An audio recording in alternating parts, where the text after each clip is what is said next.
Room on the Broom, read by Quinn's family. Room on the Broom. Room on the Broom by Julia Donaldson and Alex Shepard.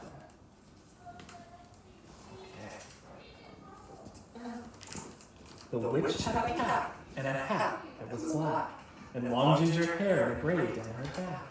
How the cat purred and how the witch grinned as they sat on the broomstick and flew through the wind. But how the witch wailed and how the cat spat when the wind blew so wildly it blew off the hat. "Down!" cried the witch, and they flew to the ground. They searched for the hat, but no hat could be found. Then out of the bushes, on thundering paws, there bounded a dog with the hat in his jaws. He dropped it politely, then eagerly said, as the witch pulled the hat firmly down on her head, "I am a dog as keen as can be. Is there room on the broom for a dog like me?" "Yes!" cried the witch, and the dog clambered on. The witch tapped the broomstick and whoosh, they were gone. Over the fields and forests they flew. The dog wagged his tail and the stormy wind blew. The witch laughed out loud and held on to her hat, but away blew the bow from her braid just like that. "Down!" cried the witch, and they flew to the ground. They searched for the bow, but no bow could be found. Then out from a tree with an ear-splitting shriek, there flapped a green bird with a bow in her beak. She dropped it politely and bent her head low, then said, as the witch tied the braid in the bow, "I am a bird as green as can be. Is there room on the broom for a bird like me?"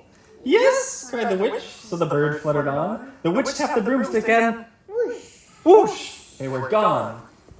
Over the reeds and rivers they flew. The bird shrieked with glee and the stormy wind blew. They shot through the sky to the back of beyond. The witch clutched her bow, but let go of her wand. "Down!" cried the witch, and they flew to the ground. They searched for the wand, but no wand could be found. Then all of a sudden, from out of the pond, leaped a dripping wet frog with a dripping wet wand. He dropped it politely, then said with a croak, as the witch tried the wand on the fold of her cloak, "I am a frog as clean as can be. Is there room on the broom for a frog like me?" "Yes," said the witch, so the frog bounded on. The witch tapped the broomstick and whoosh, they were gone. Over the moors and the mountains they flew. The frog jumped for joy and the broom snapped in two. Down fell the dog and the frog. Down they went tumbling into the bog. The witch's half broomstick flew into a cloud, and the witch heard a roar that was scary and loud. "I am a dragon as mean as can be, and witch with French fries tastes delicious to me." "No!" cried the witch, flying higher and higher. The dragon flew after her, breathing out fire. "Help!" cried the witch, flying down to the ground. She looked all around, but no help could be found. The dragon drew near with a glint in his eyes and said, "Just this once, I'll have a witch without fries." But just as he planned to begin on his feast, from out of a ditch rose a horrible beast. It was tall, dark, and sticky, and feathered and furred. It had 4 frightful heads and wings like a bird, and its terrible voice when it started to speak was a yowl and a growl and a croak and a shriek. It dripped and it squelched and it strode from the ditch. And it said to the dragon, "Buzz off, that's my witch." The dragon drew back and he started to shake. "Oh, I'm sorry," he sputtered, "I made a mistake. It's nice to have met you, but now I must fly." And he spread out his wings and was off through the sky. Then down flew the bird and down jumped the frog. Down climbed the cat and whew, said the dog. "And thank you, oh thank you," the grateful witch cried. "Without you I'd be in that dragon's inside." Then she filled up her cauldron and said with a grin, "Find something, everyone, throw something in."